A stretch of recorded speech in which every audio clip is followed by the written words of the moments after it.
أعوذ بالله من الشيطان الرجيم. بسم الله الرحمن الرحيم. ألم تر إلى الذين خرجوا من ديارهم وهم ألوف حذر الموت فقال لهم الله موتوا ثم أحياهم إن الله لذو فضل على الناس ولكن أكثر الناس لا يشكرون. وقاتلوا في سبيل الله واعلموا أن الله سميع عليم.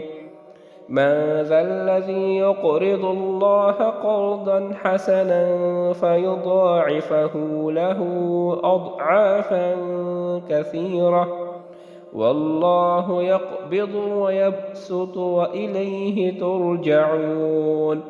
ألم تر إلى الملأ من بني إسرائيل من بعد موسى إذ قالوا لنبي له ابعث لنا ملكا نقاتل في سبيل الله قال هل عسيتم إن كتب عليكم القتال ألا تقاتلوا قالوا وما لنا ألا نقاتل في سبيل الله وقد أخرجنا من ديارنا وأبنائنا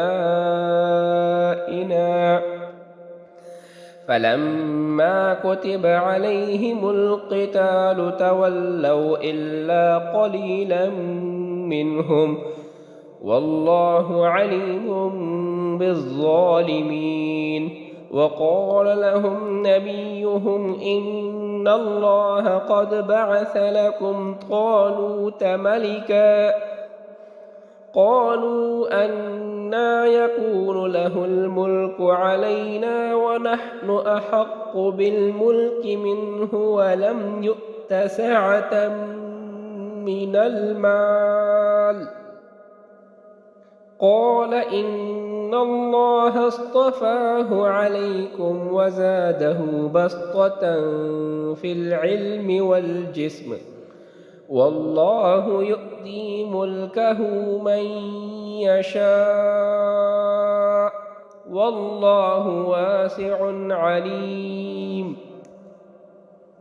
وقال لهم نبيهم إن آية ملكه أن يأتيكم التابوت فيه سكينة من ربكم وبقية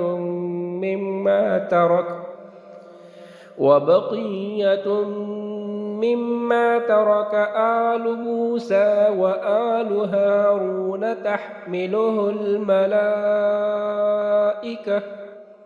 إن في ذلك لآية لكم إن كنتم مؤمنين. فلما فصل طالوت بالجنود قال إن الله مبتليكم بنهر فمن شرب منه فليس مني ومن لم يطعمه فإنه مني إلا من اغترف غرفة بيده فشربوا منه إلا قليلا منهم فلما جاوزه هو والذين آمنوا معه قالوا لا طاقة لنا اليوم بجالوت وجنوده قال الذين يظنون أنهم ملاقو الله كم من فئة قليلة غلبت فئة كثيرة بإذن الله والله مع الصابرين. ولما برزوا لجالوت وجنوده قالوا ربنا أفرغ علينا صبرا وثبت أقدامنا وانصرنا على القوم الكافرين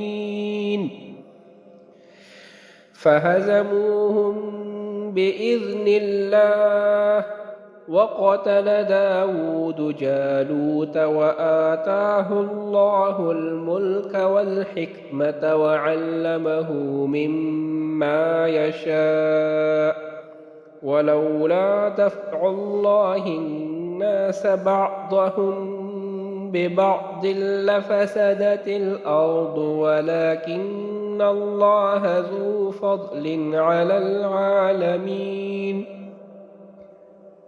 تلك آيات الله نتلوها عليك بالحق وإنك لمن المرسلين صدق الله العظيم.